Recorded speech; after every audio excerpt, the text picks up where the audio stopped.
Hey everyone, Rich and Rory here, and today we're going to be talking about capture kits. What capture kit should you be buying if you want to capture your next generation gameplay? Let's find out. So first up, we're going to be talking about the Atmos Shogun. Okay. This is fairly new to the market. It comes in quite expensive. It's just over £1,000. Is that the most expensive one that we have here? This is the most expensive one that we have here, yeah. Don't break that one. I know. Break the others, it's fine.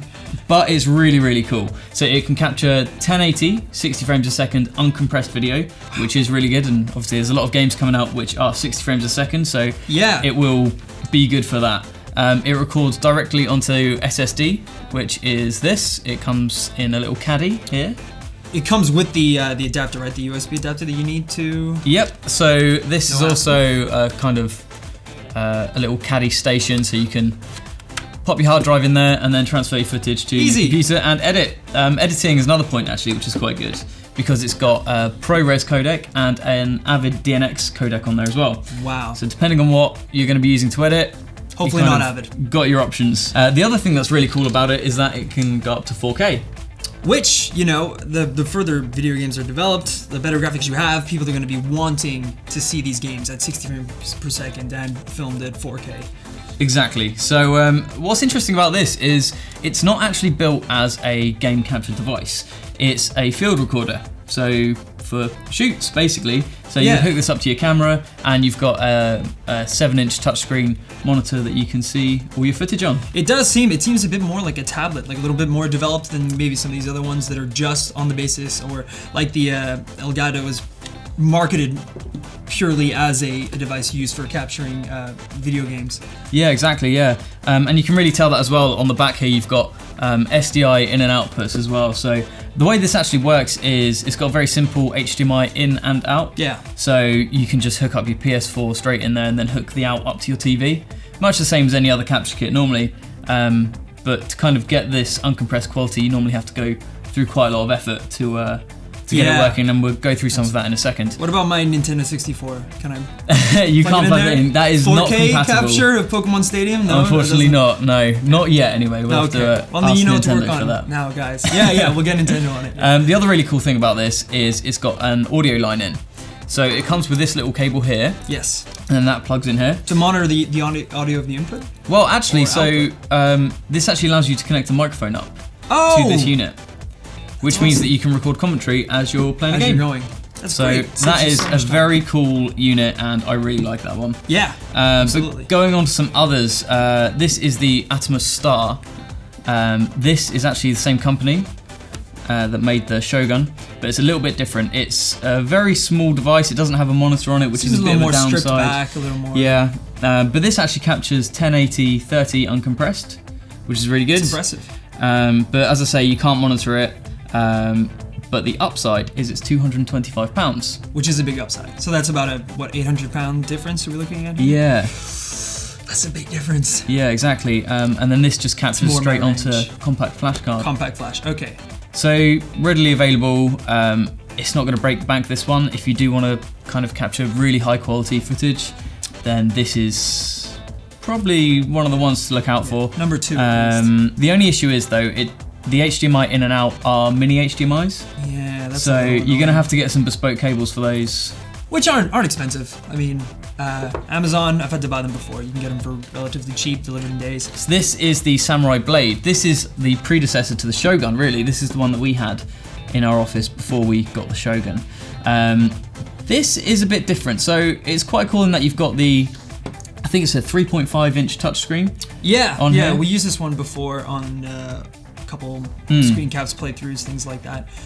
Didn't have any problems with it. It worked well. Again, having the monitor really helps because you can see what you're actually capturing, as opposed to some of these and some of the capture kits that I've used in the past, where it's kind of just, it looks good, and then you plug it in, record to it, and just hopefully that's what it's going to look like. Hopefully it's going to do it, Exactly. The only thing with this is that it's SDI in. Okay. So what you actually need with this is a converter, So this is a Decimator MD Cross. This allows you to convert an HDMI signal into an SDI signal. It will also convert 60 frames a second to 30 frames a second so that this device can actually pick it up and start recording gameplay. Okay. This uses the same as the Shogun, so you've got the hard drive in its little caddy, and then you've got the the caddy external hard drive kind of USB cable. That So you how can much are hook you up. kind of looking at for? Because obviously you have to pretty much buy those two together. Yeah, so this is a couple of £100. The Whoa. converter. Yeah, it's serious Everything's stuff. so expensive. It is, yeah. And this I think is around £650, Okay. and that's actually come down in price quite a lot. I Yeah. think it's because this. Well, that's what I was gonna say. Its So dad for the just price came of along, so, this, you basically could just get the newer model, which would have HDMI Yeah. inputs. Yeah. And this goes to 1080/30 uncompressed. Okay. ProRes. There are other options as well, There are. and one of them being the Elgato HD60. Yeah. So this is one of the most popular ones I've seen. If you've seen a lot of big people on YouTube and Twitch and things like that capturing their game footage, a lot of it is done with the Elgato. It's one of the most popular ones for gaming that I've Yeah, found. definitely. It's really easy to use, and kind of the best thing, it's really cheap. It's I think Bill it's for me. £125 to buy. So nice. It's got a really easy HDMI in, HDMI out, and then the power comes from the USB cable. And that's the other thing of this. So you have to hook it up to a computer or a laptop to actually be able to capture your gameplay. Yeah. Okay. Gotcha. So it comes with software, and you're pretty much good to go after that. You can also plug a mic into that and record commentary whilst you're playing. So I can see why it's really popular with the YouTubers and Absolutely, yeah. streamers. I think, if you're looking to get started and you have a bit of money, that's definitely one of the more viable options. A couple of other things we just wanted to talk about before we wrap it up, and that is the PS4 and Xbox One capture facilities built into the consoles. Exactly, which is definitely a useful tool that you can utilize for capturing specific moments or, funny things that are happening while you're playing. But obviously, especially with the Xbox, I've captured some footage on that before. You do get quite a bit of compression, I found, with the Xbox capturing. And also, it's kind of hard to designate when you want it to start and stop filming. So maybe something funny will happen and it'll be like, okay, double tap, hit X, record, and it'll kind of vary. It seems to do an unspecified amount of before and after, depending on what funny event took place. It tries to judge when it. So you can't really. You can't really specify. Time I it. think there is a way that you can change it so that you can record up to 5 minutes at Okay. one time, but I haven't really done much more with the capturing aside from the pretty instantaneous capturing of 30 seconds. Which, as I said, is effective if that's all you really need it for, but for bigger projects and things like that, it's definitely worth investing in one of these models, I'd say. I'd definitely say that those kind of things are more for moments. Yes, and absolutely. just sharing funny clips with your friends and or your followers on YouTube or something like that. So, just to round up then, Rory, which one would you go for if you were to get one? So you're giving me one? I can choose one of You these. can choose any one of these, and you home? get to take it home.